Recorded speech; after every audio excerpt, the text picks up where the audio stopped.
고양이에 대한 수많은 이미지가 있습니다. 고양이에 대한 가장 오래된 이미지는 고대 이집트의 바스테토 여신, 즉 신의 상징이자 신의 대리자였고 9개의 목숨을 가진 죽음을 초월한 고양이는 인간의 이치를 넘나드는 동물이었어요. 반면 지금까지도 고양이가 수모를 겪게 된 악마와 계약한 이교도 동물이라는 교황 그레고리오 9세의 선언 이후 중세 서양에서 고양이는 마녀의 파벌과 같았지요. 한국, 일본 등의 동양권 사회에서는 고양이는 요물 혹은 요괴라는 인식이 있었습니다. 서양에서 검은 고양이를 보면 불길하듯 동양에서는 고양이는 원수를 절대 잊지 않고 반드시 인간에게 복수하는 동물이었죠. 혹은 그냥 장난꾸러기거나요. 동서양이 공통된 고양이에 대한 이미지는 마녀나 요괴 등의 초자연적인 존재들과 감응하며 죽음과 삶 사이를 왔다 갔다 하면서 야성적이고 사나운 울음소리를 지닌 불길하고 깨름직한 느낌의 동물이었습니다. 덕분에 많은 공포작품에서 고양이는 훌륭한 소재로 나오곤 하지요. 혹은 에드가 앨런 포의 검은 고양이처럼 초자연적이고 죽음을 넘나드는 주연이 되거나 자크 트루네의 캣피플처럼 악마의 숭배자 대리인으로 나오는 고양이 인간으로 등장하기도 합니다. 물론 이쪽은 주인공 이리나가 자신을 저주받을 고양이 인간이라고 착각한 것인지 실제로 그런 것인지 모를 혼란스러운 심리 속 공포를 그린 것이지만요. 하지만 이런 작품들의 리뷰는 고전 명작 리뷰 갤러리에서 찾아보도록 하시고, 마이너 리뷰 갤러리에서는 저런 으스스한 이미지의 고양이가 아닌 공포스러운 듯 썰렁한 듯 감동적인 살짝 으스스한 고양이 만화 3편을 소개해드리겠습니다. 그럼 앞에 빌드업 해놓은 것은 뭐냐고요? 좀 아는 체 해야 있어 보이잖아요. 첫 번째 작품 토노의 묘한 괴담입니다. 토노의 묘한 괴담은 제목 그대로 고양이가 나오는 괴담집입니다. 아하, 아까 마리겔님이 말씀하신 고양이의 불길한 이미지를 이용해서 무서운 고양이들이 나오는 작품이군요.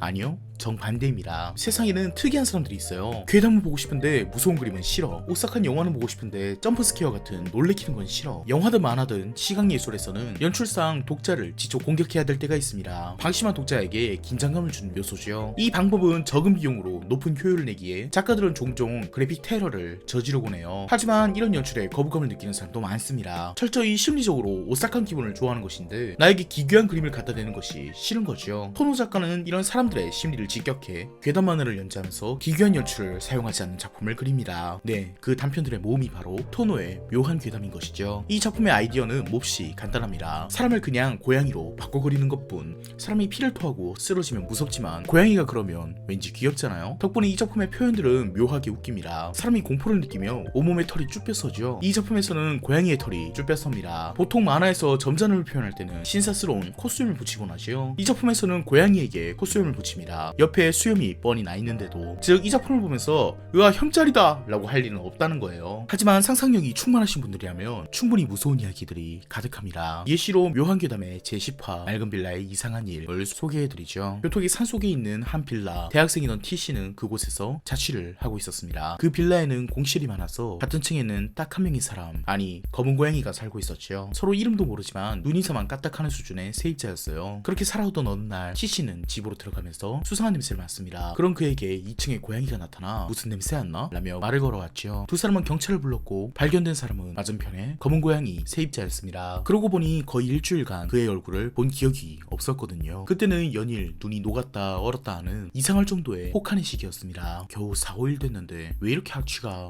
T씨는 시체를 옮기는 것을 보고 충격을 금할 수 없었습니다. 무언가의 즙 같은 게 들것 아래로 떨어지는 것을 보았으니까요. 실루엣이 누가 봐도 이상한 거야. 어깨 아래는 납작했어.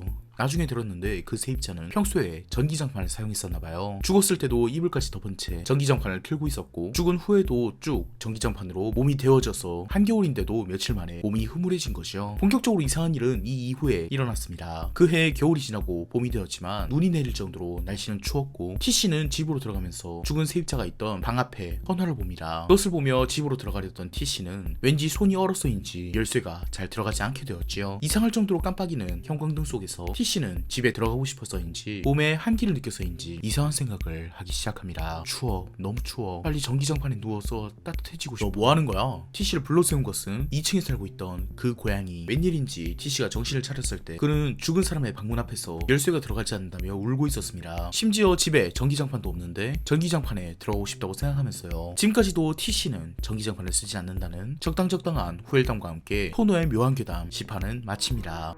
등장인물들이 고양이로 변했음에도 불구하고 충분히 오싹하고 소름 끼치는 이야기죠. 혼자 사는 사람들은 이제 상상이 될 것입니다. 본인이 덜컥 고독사라도 해버릴지도 모르니 전기장판 온도는 너무 높이지 말아야겠다고요. 토노 작가는 아는 사람들은 알겠지만 순정만화틱한 작품을 내세운 1990년대의 유명한 만화가입니다. 이 작가의 대표작 칼바니아 이야기는 여왕과 공장영예의 정치극 겸 시트콤으로 밝은 느낌의 궁궐 이야기를 보여주지만, 이런 공포 만화를 그리는 작가답게 그녀의 다른 대표작 치키타 구구는 인간을 잡아먹는 요괴가 나오고, 그 요괴가 먹기 위해 사육하는 주인공 치키타 구구의 이야기가 나오는데요. 이 작품은 상당히 하드하기 그지없습니다. 작품 자체가 식인에 대한 이야기인데다가 간간이나 고어신도 서슴없이 나오니 순정틱한 그림체에 속기 딱 좋은 작품이죠. 치유물, 치명적 유해물이라는 농담이 생기기도 전에 토노 작가는 이 업계를 개척한 셈입니다. 취향에 맞다면 한번 사서 보시는 것을 추천드려요. 여담으로 이 단편집은 혼코아라는 일본의 공포 전문 잡지에 연재된 단편들을 묘한 괴담이라는 이름으로 엮어서 만든 작품입니다. 이 잡지에 연재하는 공포 만화가로는 그 이토준지가 있기 때문에 고양이를 내세워 공포를 줄이려던 이 만화는 이토준지의 격렬한 띠지로 완성되었네요. 참고로 이토준지 역시 격렬한 애묘가 있기 때문에 토노의 묘한 괴담에 축전을 그려준 듯 싶습니다. 네, 자연스러운 빌드업이었죠. 다음 작품은 이토준지의 고양이 일기입니다. 이토준지 가장 성공한 공포 만화가, 하지만 대외적으로 잘 활동을 안 하는 까닭에 이토준지에 대한 무성한 추측만이 가득했죠. 가장 유명한 루머로는 토미에는 이토준지의 누나에게서 따온 것이라든지, 그렇게 왠지 모를 신비주의를 보여주던 이토준지가 2008년 갑자기 고양이 일상물을 초과합니다. 호러 만화에 특화된 그 그림체로요. 2009년 출간된 이토준지의 고양이 생활 코미디 이토준지의 고양이 일기 연무입니다. 이 작품은 몹시 간단합니다. 갓 결혼을 하게 된 이토준지가 본인의 아내가 될 사람에게 질문을 받아요. 당신은 애견파야 고양이파야? 굳이 아내를 음산하게 그리면서요. 이토준지는 대답하죠. 뜬금없이 무슨 소리야. 굳이 말하자면 햄스터파랄까. 그의 대답을 듣는 듯 마는 듯 아내는 본인의 소신을 이야기하죠. 난 개도 좋아하지만 역시 고양이파야. 그 이후 집에 이상한 물건들이 오기 시작합니다. 캣타워가 왔으니 조립해도 좋아. 캣타워? 그딴 거 왜 샀어? 무슨 소리야. 치바야 우리 집에서 요은을 데리고 오기로 했잖아. 이토준지는 요은을 회상합니다. 저주의 얼굴을 가진 고양이 라고요. 그 저주의 얼굴을 가진 고양이가 집에 오는 것을 인정 못한다고 하지만 사실 몸은 솔직한 이토준지. 캣타워를 완벽하게 조립해냅니다. 그 이후로도 고양이가 올 준비가 착착 진행되죠. 고양이가 벽을 긁으면 안 되니까 스크래치 방지 시트를 붙이는 이토준지. 요은이 자기 집으로 오면 외로울까봐 아기 고양이를 하나 더 데려오는 이토준지 등등. 말로는 인정 못해 라고 말하지만 가릉가릉거리는 고양이를 보고는 냉큼 무라는 이름의 고양이를 잡아채 열심히 뽀뽀를 해내는 애묘가가 되어버렸습니다. 심지어 아내에게만 젖을 빨듯 손가락을 빠는 쭈쭈를 해준다고 요원을 붙들어서 나한테도 쭈쭈해 라고 하는 질투심까지도 엿보이죠. 고양이를 키우시는 분들은 이해할 것입니다. 우리 엄마한테만 애교를 보이는 고양이에 대한 강렬한 소유욕과 엄마에 대한 질투를. 이 작품은 고양이 공감 만화라고 표현해도 손색이 없는 표현력을 보여줍니다. 품격을 잃고 고양이와 노는 것에 미쳐버리는 모습이라든지, 막상 나도 해보고 싶어서 장난감을 흔들어보면 생각보다 잘 안 놀아서 섭섭한 느낌이라든지, 특히 제 마음을 동하게 한 부분은 4화의 침대 이야기였는데요. 이토준지가 아내의 발미, 이불 바깥에서 자는 모를 보고는 자기 이불에서 자기 옮겨줬는데 달아나서는 다시 아내의 발밑으로 가는 이야기입니다. 여기서 아내 말이 너무 얄미워요. 내 옆에 있고 싶은 거겠지.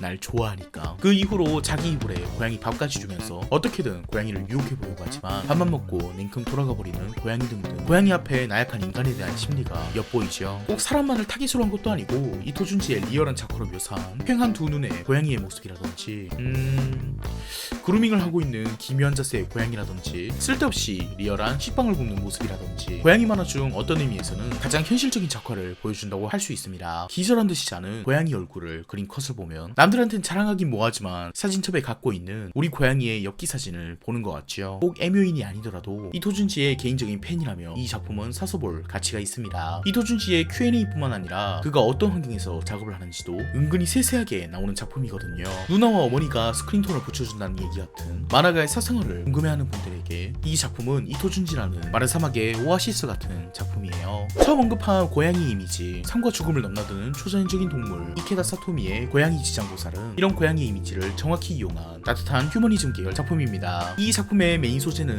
제목 그대로 절 한켠에 놓여있는 고양이 지장보살. 죽어버렸지만 꼭 만나고 싶은 고양이가 있는 사람들이 찾아와 공양을 드리는 고양이 비슷한 돌덩이입니다. 이 돌멩이 앞에서 울고 웃는 사람들의 이야기죠. 여러가지 이야기가 있지만 대체로는 이별에 대한 이야기가 대부분입니다. 고양이에게 못해준 것만 떠올라 죽어버린 자기 고양이를 그리워하는 사람에게 고양이 지장보살은 다양한 방법으로 인간의 마음을 달래주는 작품이죠. 되었죠. 2화에 나오는 돈이 부족해 고양이를 병원에 못 데려다 줘서 결국 마지막까지 본인이 간호하다가 끝내 숨을 거둔 고양이를 그리워하는 사람이 나오는 만화가 있는데요. 그 이야기를 듣고 있던 사람이 본인이 그 고양이를 원하며 고맙다고 인사를 전하는 내용입니다. 사실은 실제로 그 고양이는 아니었지만 그녀의 후회 섞인 이야기가 자신의 고양이에게 전달되었다고 위로가 되어주기 위한 선의의 거짓말이었죠. 저번 하나더 소년사 리뷰와 비슷하게 이쪽도 죽은 이에 대한 미련을 다룹니다. 사람의 죽음에는 대부분 미련이 남지만 애완동물의 죽음에는 후회가 남아요. 말도 못하는 아이를 더 잘 돌봐줬다면 동물을 내 새끼라고 생각하고 많이 키우는 만큼 애완동물의 죽음에 가장 가까운 것은 내 자식이 죽는 것의 감정과